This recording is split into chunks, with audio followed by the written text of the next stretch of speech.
Coba bayangin ini. Bulan Mei 2007, sebuah acara talk show di TV Indonesia menayangkan sesuatu yang rasanya mustahil, sesuatu yang menciptakan sebuah paradoks, yang kemudian jadi salah satu misteri terbesar dalam sejarah media modern kita.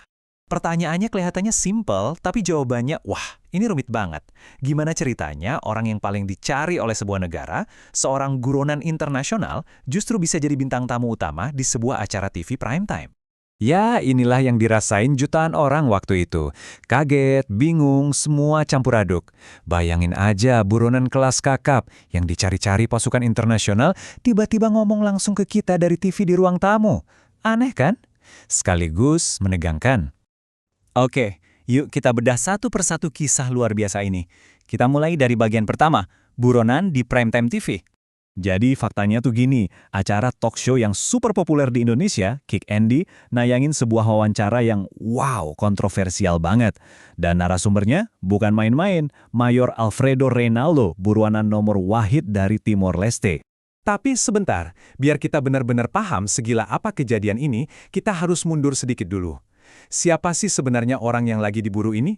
Namanya Mayor Alfredo Reynaldo. Dulu dia ini komandan militer yang karismatik banget di Timor Leste. Tapi semua berubah waktu krisis 2006. Dia mimpin sekelompok tentara yang memberontak. Dan boom!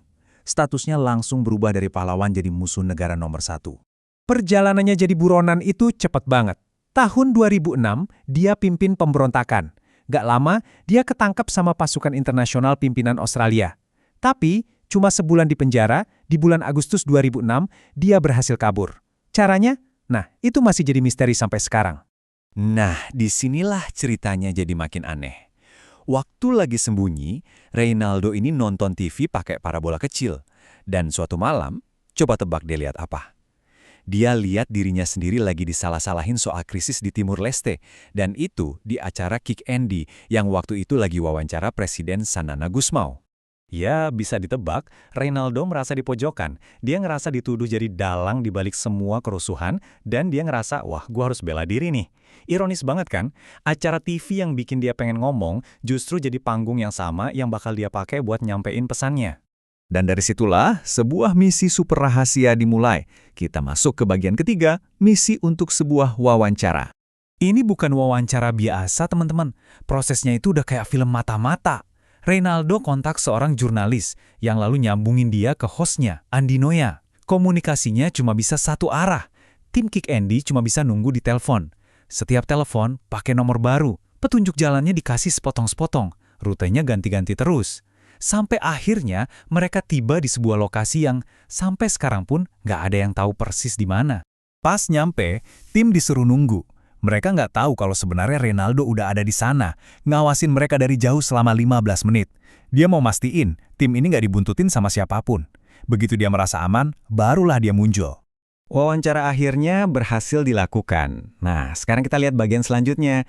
Gimana siaran ini dan dampaknya benar-benar mengguncang banyak pihak.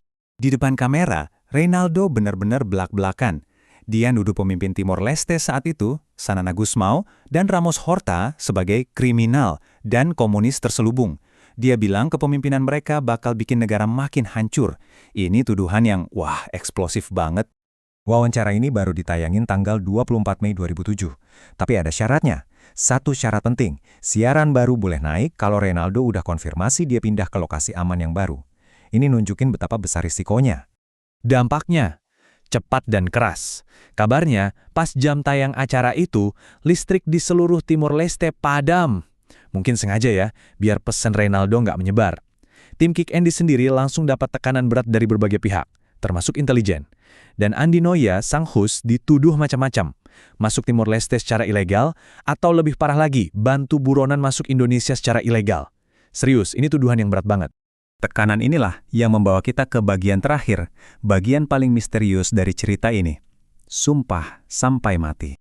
Waktu didesak terus-terusan buat buka mulut soal lokasi wawancara, Andi Noya menolak mentah-mentah. Dia bilang, dan ini kutipannya, biarlah itu menjadi rahasia antara saya dan Mayor Alfredo.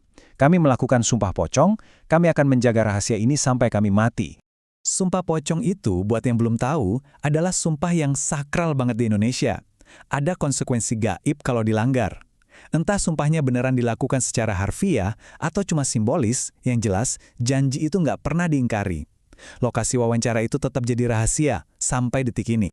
Dan inilah babak akhir yang tragis dari kisah ini. Wawancara di Kick Andy jadi pernyataan publik terakhir dari Reynaldo. Nggak sampai setahun kemudian, tanggal 11 Februari 2008, dia tewas dalam sebuah insiden di kediaman presiden. Kematiannya seolah mengunci rapat-rapat rahasia dari sisinya untuk selamanya. Jadi, disinilah kita sekarang. Dengan sebuah janji seorang jurnalis, pernyataan terakhir seorang buronan, dan sebuah misteri yang mungkin nggak akan pernah terpecahkan. Ini bikin kita mikir ya, rahasia apa sih yang saking pentingnya sampai layak dibawa mati?